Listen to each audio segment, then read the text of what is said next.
there, my name is Laura and welcome to my crazy purple kitchen.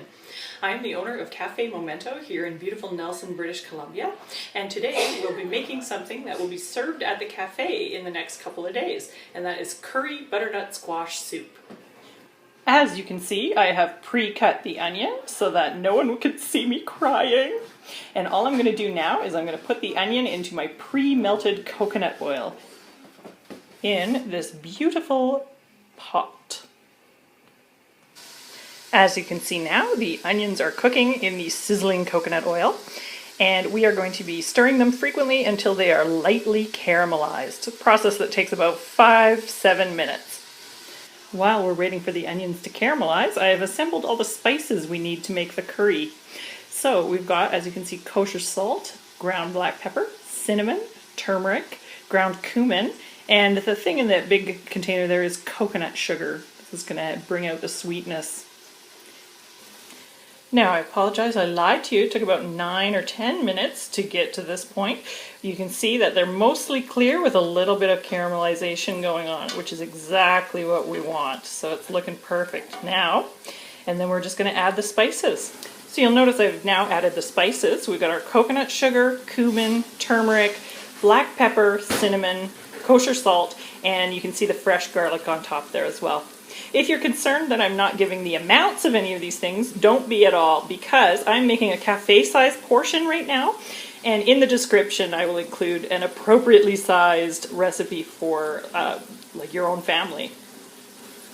Here you can see that all of our spices are melded together with the onion and garlic, and I tell you, the fragrance, the aroma in here, it's just unbelievable. It's so good. And while that's cooking, I have prepared our butternut squash and some potato. It's sitting on top. I just shoved it all into one container because I am all about the easy.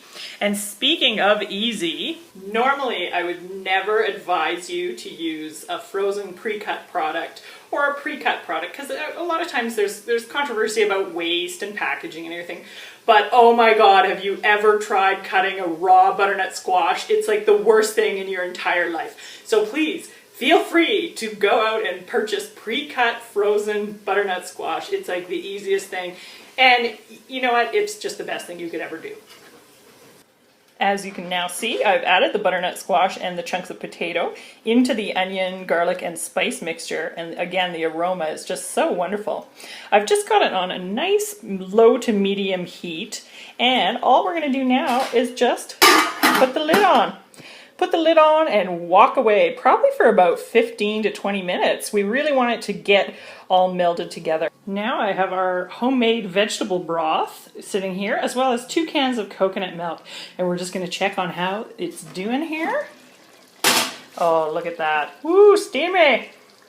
See how it's really turned into a sauce? Like the butternut squash has reduced quite a bit and you got this goopy mess. That is exactly what you want. Look at that.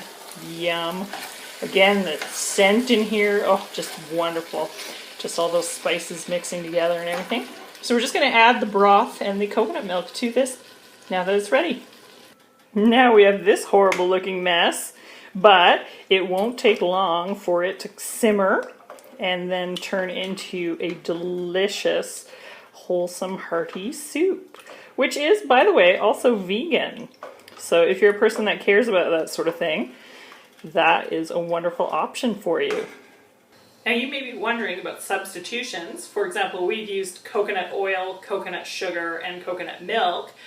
There's no reason at all that you can't use any other oil, any other sugar, or you could even use, I would suggest, heavy cream to sort of match the consistency of the coconut milk. There's no reason you can't substitute any of those things with just whatever you have on hand.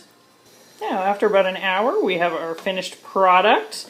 It took about an hour because, again, our quantity is quite large. I've just taken it off the stove and pureed it and left us with this creamy, delightful, wonderfully aromatic soup that's all finished and ready to go. So, thank you for joining me here today, and I hope you'll join us next time where we're going to make some sort of delicious dessert.